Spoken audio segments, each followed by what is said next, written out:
எதிர்கட்சி தலைவரான உதயநிதி ஸ்டாலின் கைது.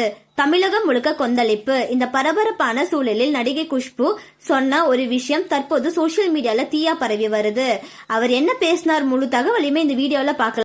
உதயநிதி ஸ்டாலின் பேச்சை கேட்டேன். அது மிகவும் தரம் தாழ்ந்ததாகவும் மலிவானதாகவும் ஆழமான அவமதிப்பு மிக்கதாகவும் இருந்தது. அவர் மரபுரையாக பெற ஆர்வமாக தோன்றும் அரசியல் கலாச்சாரத்தையே இது பிரதிபலிக்கிறது.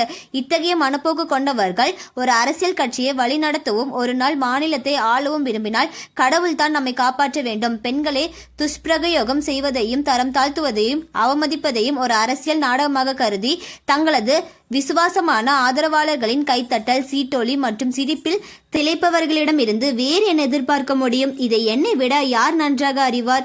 பெண்களின் கண்ணியம் அரசியல் பலியாக்கப்படும் போது அதே போன்ற நடத்தையிலிருந்து எந்த ஒரு குடும்பமும் தப்ப முடியாது என்பதை இத்தகைய மொழியை சாதாரணமாக எடுத்துக்கொள்பவர்கள் நினைவில் கொள்ள வேண்டும்.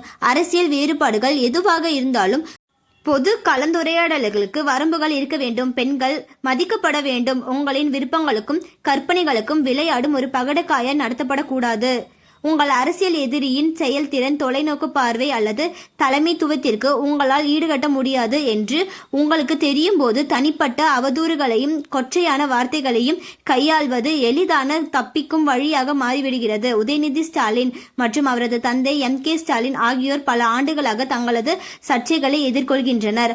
ஆனால் அது ஒருபோதும் பொது வாழ்க்கைக்கு தரமாக மாறிவிடக் கூடாது.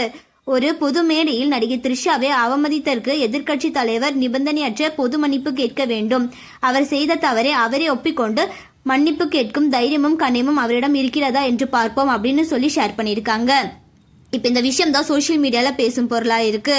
உதயநிதி ஸ்டாலின் கைதானதை பத்தியும் இப்ப குஷ்பு த்ரிஷா கிட்ட மன்னிப்பு கேட்க சொன்னதை பத்தியும் நீங்க என்ன நினைக்கிறீங்க? உங்களோட கருத்தை கமெண்ட்ல சொல்லுங்க. மேலும் இந்த மாதிரியான ட்ரெண்டிங்கான அப்டேட்ஸ்க்கு நம்மளோட சேனலை சப்ஸ்கிரைப் பண்ணிக்கோங்க.